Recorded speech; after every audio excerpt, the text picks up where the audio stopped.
예, 회심한 사울에 대해서 오늘 우리가 이제 다시 배우게 됩니다. 회심한 사울, 회심 전에 사울은 어떤 모습이었을까라고 봤을 때에 교육을 받은 자고 총명한 자고 했는데, 오늘 지도를 먼저 하나 보여드려요. 다메섹이 여러분 어디쯤 있느냐 하니, 요즘 우리나라에서 다메스쿠스라고 얘기하는 다마스쿠스라는 저 지역입니다.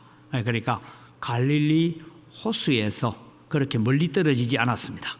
갈릴리 호수 있는 곳에서 북쪽으로, 약간 동북쪽으로 올라가면 다메섹이라는 도시가 있습니다. 저 도시는 원래 이스라엘 땅이 아닙니다. 그런데도 불구하고 이 사울이란 청년이 예수 믿는 사람을 잡기 위해서 저기까지 갔다. 무슨 권한으로 갔을까? 궁금하죠. 왜냐하면 무슨 사법 경찰도 아니고 지가 군인도 아니고, 그런데 로마 군병도 아니고 아닌데 왜 그래 갔을까? 여러분, 이것이 당시에 로마 정부가 예루살렘을 지배하고 있었던 로마 정부, 빌라도가 정복을 하고 있었죠. 그 다음에 약간 위쪽에 가이사랴 지방은 헤롯이 지배를 하고 있는 이런 단계에 있을 때인데, 이 유대인 자치회라는 것은, 여러분 우리 이제 사도행전을 읽어보면 바울 사도가 선교를 하러 갈 때마다 어디 가느냐면 회당에 들어가요. 유대인의 회당에 들어갑니다. 아니, 우리 이제 저도 외국에 살 때 그런 얘기들이 있습니다. 뭔가 하면 중국 사람들은 이제 이주를 해와서 한 5집만 모이면 식당을 연다. 제일 먼저 식당을 연대요. 식당을. 일본 사람들은 한 5집, 6집이 이주를 하기 시작하면 일본인 학교를 만듭니다. 학교를 만들어요. 그럼 한국 사람은 모이면 한 5가정, 10가정이 모이면 뭘 만들까요? 교회를 세운다. 그래서 여러분, 인민사회, 한국 인민사회가 있는 곳마다 한인교회 없는 데가 없어요. 보면 어느 도시에는, 제가 인도네시아 살 때도 보면 한 도시에 한인들 다 해봐야 한 10가정 있나, 이런 도시에도 보면 어떡하든 저거들끼리 2-3가정이 예수 믿는 가정은 모여서 교회를 세워요. 그리고 예배를 해요. 그래서 한국 사람이 그래서 복을 받는지 모르겠습니다. 한인들 외국에 나가보면 한인교회 없는 도시가 없어. 그래서 지난번에 우리 황지도 독일에 유학을 하러 갔더니만, 목사님, 독일의 조그마한 마을에도 한인교회는 다 있습니다. 교회를 세워요. 그런 얘기가 있습니다. 그런데 이제 유대인들은 가면 쉽게 말해 교회를 세워요. 회당을 세웁니다. 유대인 학교를 세웁니다. 그리고 그 회당에서 우리로 말하면 월요일부터 토요일까지는 쉽게 말해서 학교로 쓰고, 주일날, 자기들은 이제 주일이 안식일인 토요일이죠. 그러면 자기들은 거기에서는 이제 예배를 드리는 이런 회당 교육이, 그래서 사도행전에 보면 유대인들이 사는 곳곳마다, 도시마다 가면 회당이 있었고, 바울 사도가 회당에 들어가서 가르치기 시작하다가 회당에서 충돌이 일어나요. 무슨 충돌이 일어나냐 하면, 예수가 하나님의 아들이다. 무슨 소리 하고 있어? 이래가지고 유대인들하고 충돌이 일어나서 나중에 바울은 그 회당에서 나와가지고 회당을 떠나서 다른 집을 얻어가지고 교회를 세우게 되는 것이 이 초대 교회들이 쭉 세워져가는 과정들이 그렇습니다. 그렇게 보면 됩니다. 그래서 저 다메섹에도 유대인 회당이 있었고, 그 회당 안에 무슨 사람이 있느냐? 유대교를 믿는 사람들도 있고 기독교를 믿는, 즉 예수님을 믿는 유대인들도 있어요. 그러면은 이 회당 안에서 일어나는 일들에 대해서 우리가 사도행전에 보면 무슨 얘기냐? 너희들의 법률과 너희들의 종교에 관한 일에는 나는 관여하기 싫다 하는 얘기가 사도행전에 등장합니다. 안 읽어보셨어요? 사도행전 보면 그 얘기 나와요.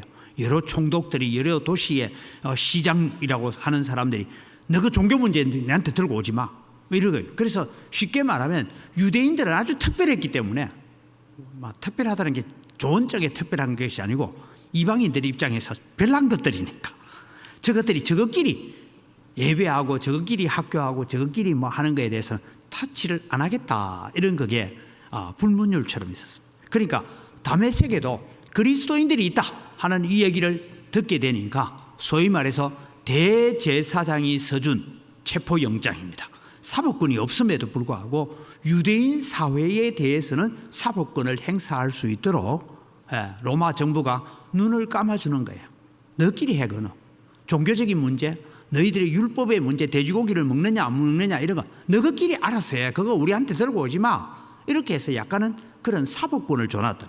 그래서 이 사울이 들고 가고 있는 체포영장이라는 것은 그런 차원에서 주어져 있는 것이다. 그러니까 사울에게 무슨 형사권이나 뭐 우리로 말하면 검찰, 경찰권이 있어서 가는 게 아니고 이 로마 지배 아래에 있는 사회 속에서 유대인 사회를 어지럽게 하는 것은 너희끼리 알아서 해결해. 이런 제도가 은연중에 있었기 때문에 지금 이 다메섹은 예루살렘 영역이 아님에도 불구하고 그렇게 가고 있다라는 것을 이해를 좀 하면 되겠습니다. 다메섹이 저기 있습니다. 그러니까 갈릴리 호수 있는 곳에서 가면 한나절 길을 걸어가면 다메섹에 갈 수 있는 거리인데 이제 정오에 만나죠. 그래서 12시쯤 돼서 다메섹 가까이 갔을 때 예수님을 만났다 하는 얘기입니다. 자, 우리 복습을 합니다. 회심 전에 바울은 어떤 자냐? 저런 사람이었다. 아주 열정적이고 열심이고 그런 율법에 열심인 사람이었습니다. 그 다음에 회심 전에 있었던 요인들 제가 얘기했죠. 가말리엘, 아니 우리 선생님이 무슨 저런 말을 해? 뭐 이런 얘기들. 대제사장, 제사장들도 변절해서 예수를 믿게 됐단다. 스데반과의 논쟁에서 패배를 했죠. 그 다음에 거짓말을 해서 거짓 정의를 세웠는데 스데반은 그 거짓 정의에 아랑곳하지 않고 그 얼굴이 천사와 같더라. 그리고 스데반 설교를 가만히 들어보면 스데반 설교는 구약 성경을 가지고 박사 논문 쓴 것 같다. 그런 설교를 했어요. 그래서 스데반이 또 서서 하늘에 하나님께서 어린 양이신 예수께서 하나님 보좌 우편에 서 있다. 그것도 다 성경적이잖아요. 그 다음에 스데반의 중보 기도, 박해받는 자의 교회의 기도가 있었기 때문이다. 이것이 바울 사도가 변화되어가는 과정 속에서 하나님께 준비해간 작업이다라는 것을 우리는 기억해야 됩니다. 그래서 여러분 우리는 지금도 나가서 예수 믿으라. 제가 오늘 또 조금 전에 찾아온 사람한테 제가 얘기했어요. 이제는 예배 시간에 좀 그 희망 연대만 자꾸 해가 내 사랑하지 말고 예배 시간에 좀 앉아 있으라, 2층에 좀 앉아 있으라 하고 제가 2가지 소식 전도지를 주고 그러면서 얘기를 했습니다. 그런 것처럼 그런데 여러분 이것이 당장 열매로 나타나지 않아도 나중에 보면 내가 어떤 어려움이 있다든지 질병에 걸렸다든지 해결할 수 없는 문제를 만나게 되면 그때 내 곁에서 목사님 그리 내게 해주던데 이러면서 회심할 수 있는 기회를, 배경을 만들어주는 작업을 우리가 해야 된다. 자, 다메섹 도상에서 주님을 만납니다. 예수님을 만나는데 예수님께서 이런 얘기를 했죠. 너희가 성도를 핍박하는 것이 곧 예수님을 핍박하는 것이다. 사울아 사울아 네가 어찌하여 나를 핍박하느냐. 자기는 이 이단들을 잡으러 다녔는데 자기를 포로로 잡은 예수님께서 나를 핍박한다. 그래서 여러분 스가랴서에 보면 너희를 범하는 자는 나의 눈동자를 범하는 것이라. 여러분 우리가 살아가면서 참 조심해야 될 게 성도를 향하여 비난하거나 성도를 향하여 음해하거나 성도로 하여금 낙심하게 만드는 일은 실족하게 하는 일이 없을 수는 없으나 실수할 수 있다는 거예요. 그런데 실족하게 하는 자는 화가 있도다. 그거는 실족하는 자의 목에 연자 맷돌을 달아서 바다에 던지는 것과 같다. 그런 얘기 하잖아요. 그래서 여러분 오늘 우리는 교회를 범하는 것은 하나님의 눈동자를 찌르는 것과 같다. 그래서 이 충격을 받고 3일 동안이나 식음을 전폐하고 있었던 사울에 대한 얘기를 하고 있습니다. 이제 아나니아를 만납니다. 아나니아의 두려움이 있습니다. 13절 같이 읽을까요? 그가 예루살렘에서 주의 성도에게 적지 않은 해를 끼쳤다 하더니, 쉽게 말하면 지금 사울이라는 이 사람이 집가라고 하는 그 집에서 머물고 있는데 회심했다 하니까 주님 아니에요. 저거 가짜로 하는 거예요. 왜? 지금 다메섹에 살고 있는 사람들 중에 예루살렘에 갔다가 예수 이름으로 세례를 받고 5,000명이 되어지고 3,000명, 5,000명이 회개했던 역사가 있는데 누가 세례받은지를 잘 모르고 예수 믿는 사람이 누군지를 모르니까 자기도 예수 믿는다 하면서 믿는 사람 만나서 너 예수 믿는구나 하고 잡아가려고 하는, 소위 말해서 옛날 운동권 데모를 많이 할 때 경찰들이 쉽게 말해서 대학생복을 입고, 아니 무슨 소리인지 잘 모르지? 목사님 대학 다닐 때 그랬어. 80년의 봄 이럴 때는 경찰이 지도 대학생인 것처럼 들어와가지고 데모하는데, 데모 쪽에 와가 막 지도 데모해 하는데, 데모하는데 제일 나쁜 놈이 누군가 하고 이렇게 찾는 사람이 있었어요. 그걸 두고 프락치라 해. 프락치. 그 다음에 이제 그 사람들한테 데모가 끝나고 나면 다 명단을 넘겨줘요. 경찰적으로 누구가 어떻고 해가 다 조사를 해가 넘겨주는 그런 사람들이 있었어요. 왜냐하면 그 당시에 여러분 전투 경찰 중에도 누가 있었냐 하면 저하고 같이 대학 다니다가 하나는 아직 학생이하고 데모하고 지는 전투 경찰로 차출돼 가지고 지는 맞이하러 나오고 이러니까 둘이 싸우다 보면 어떨 때는 만나고 야 니냐 뭐 이러고 이제 인사를 하고 이런 적도 있었거든. 그러니까 이게 지금 사울의 회심을 도무지 믿을 수가 없다 하는 그런 얘기가 나오고 있는 것이죠. 그래서 아마 이 가짜 회심이 아닌가 그런 의심을 합니다. 그때 예수님께서 15절을 이야기합니다. 같이 읽을까요? 15절 주께서 이르시되 가라 이 사람은 내 이름을 이방인과 임금들과 이스라엘 자손에게 전하기 위하여 택한 나의 그릇이다. 네. 앞서 있었죠. 바울 사도가 여러분 그냥 농사나 짓고 베드로처럼 그냥 고기나 잡아먹고 살았던 사람 같았으면 여러분 로마서라든지 갈라디아서라든지 에베소서 같은 그런 성경을 써낼 수 있었을까요? 하나님께서는 비록 유대인의 학문이었지만 그 학문들을 잘 공부하도록 만들어 가지고 결국은 하나님께서 쓰시기 위해서 예비하신 택한 그릇이다라는 것이죠. 예. 저도 뭐 신학만 공부한 것이 아니라 여러 가지 역사 공부도 하고 많은 공부를 했어요. 그 공부를 다 해놓은 것이 뭐냐면 오늘 설교를 만들어내는데 하나님께 도움을 받기 위해서 준비하시는 것이죠.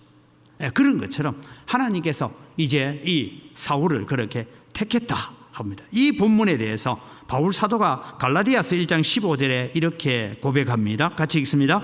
그러나 내 어머니의 태로부터 나를 택정하시고 그의 은혜로 나를 부르신 이가. 바울은 비록 지금 다메섹 도상으로 갈 때가 나이가 대략 한 30세 정도로 보입니다. 예, 그런데 30세 정도로 보이는데 이때까지 자기는 오직 유대교의 열심을 품고 있었지만 하나님은 이미 내 어머니의 태로부터 나를 딱 택정하셔서 너 이런 훈련 받으라 이런 훈련 받으라. 예수는 아직 안 믿지만 구약 성경에 대한 모든 학문들을 다 배우게 만들고 특별히 바울 사도는 그 주변에 있는 언어들을 많이 알고 있었습니다. 그래서 바울 사도는 고린도 교회를 향하여 얘기할 때 내가 다른 여러 사람보다 여러 방언을 말한다 하는 얘기는 우리가 기도할 때 방언기도 하는 얘기가 아니고 여러 방언을 말할 수 있는 것은 하는 얘기는 내가 마게도나에 가면 마게도나 언어를 알고 고린도에 가면 고린도 언어를 알고 그 언어를 잘 알다. 여러분 우리는 한국만 살고 있으니까 잘 모릅니다. 제가 살았던 인도네시아는 옆 동네가 서로 통화가 안 되는 동네도 있어요. 왜냐하면 인도네시아는 전체가 인도네시아어라고 하는 자바어를 중심으로 씁니다. 그런데 순다 사람들은 어릴 때는 한 4천만 명이 되는 순다 족속인데 어릴 때는 순다 말을 배우고 자라요. 그래서 이제 초등학교 3학년 올라가면 외국어로 인도네시아어를 배워. 잘 모르겠지, 그지? 쉽게 말하면 우리처럼 전라도 말로 내가 공부를 하고 있다가 이제 서울 말로 공부를 한다. 이런 의미가 아니라니까요. 전혀 다른 말이에요. 그래서 여러분, 이제 중학교를 졸업하거나 초등학교를 졸업하고 도시 생활을 하러 온 사람들, 직장에 일하러 왔든지 이런 사람들은 초등학교를 졸업하고 한 몇 년 동안 시골에서 그냥 농사를 짓다가 이제 도시로 나오면 이 사람은 인도네시아어를 몰라요. 근데 저는 인도네시아어밖에 할 줄 모르거든요. 그러면 이제 집에 일하러 온 사람한테 제가 인도네시아를 가르쳐 가면서 일을 시켜야 돼. 인도네시아 사람한테. 왜냐?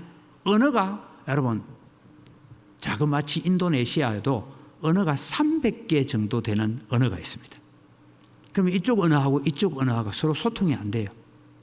공용 언어는 인도네시아라고 하지만 그런 것처럼 로마가 지배하고 있는 그 나라들 중에 수많은 도시들마다 언어가 다 달라요. 나라가 다르니까. 그런 일들을 근데 바울 사도는 이 언어들을 이미 그 지역 언어들을 다 알고 있었다. 그래서 선교하는 데 하나님께서 사용하셨다는 것이죠.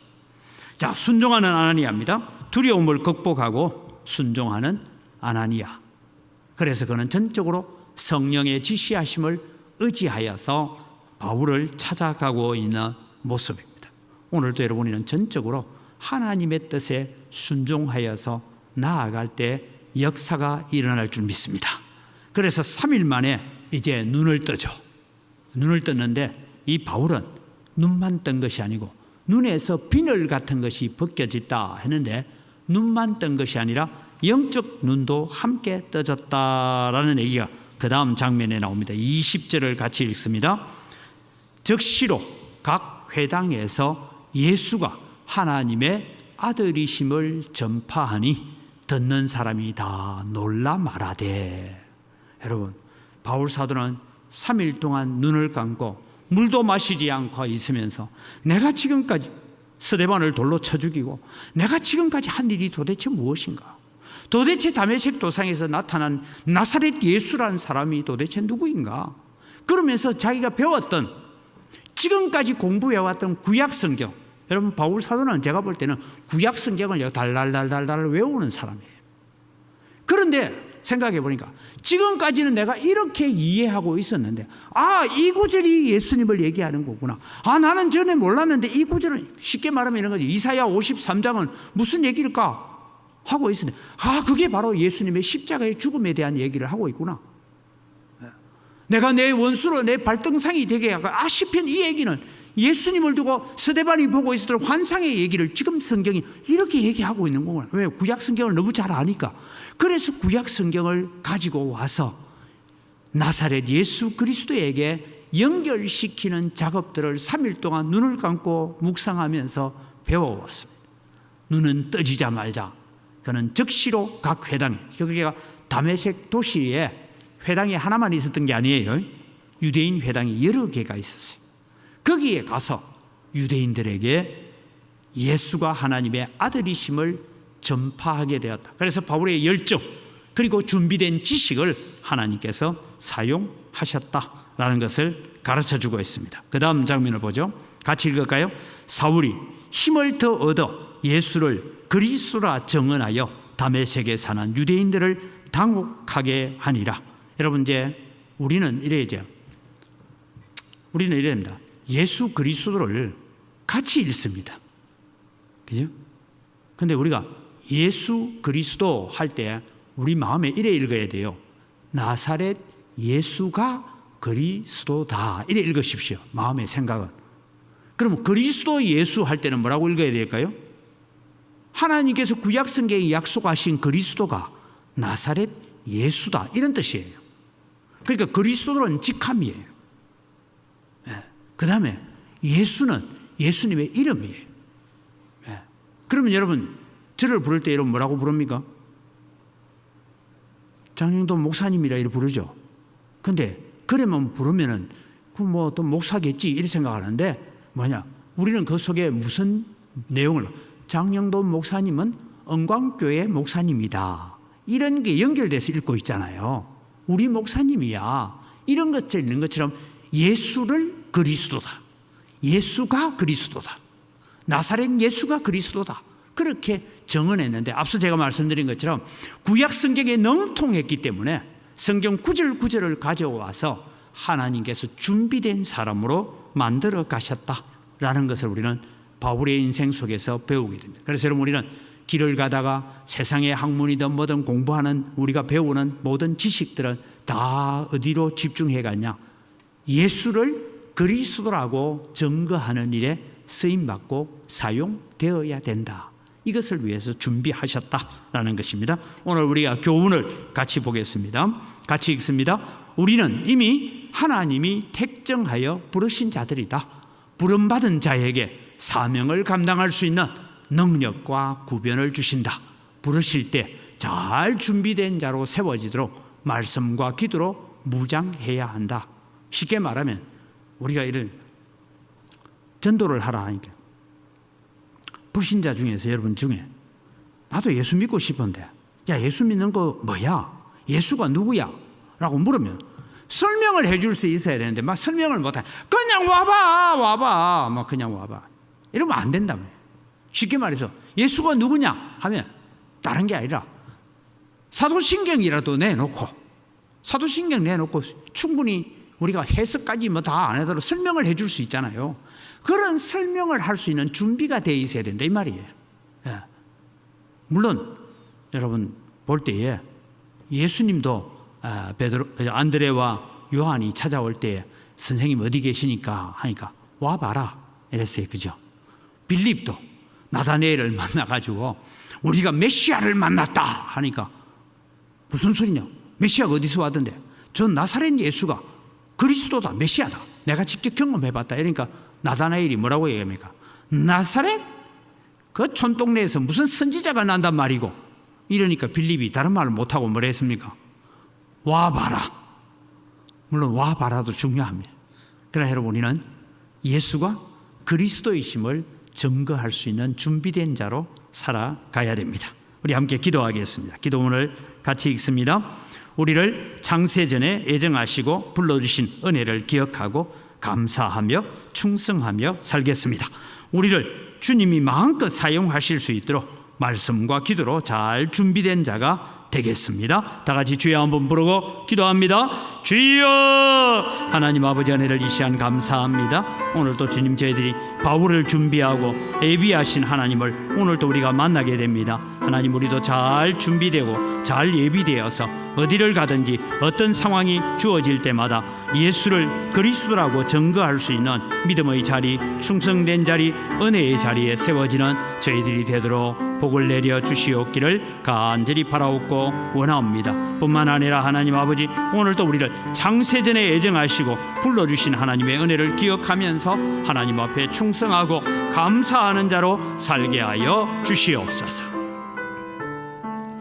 참 좋으신 아버지 하나님 은혜를 이 시간 감사합니다.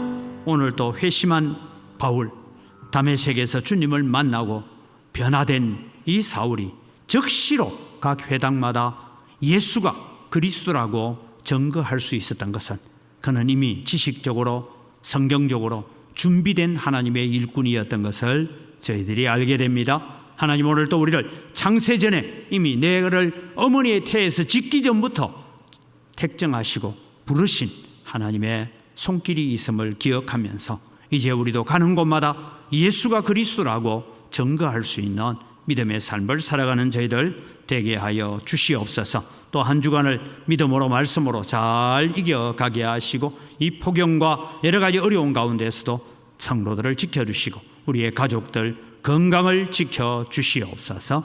감사합니다. 예수님 이름으로 기도드립니다. 아멘.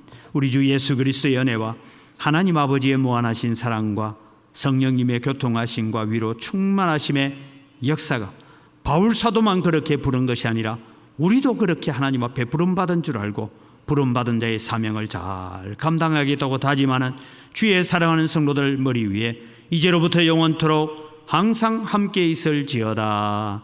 아멘.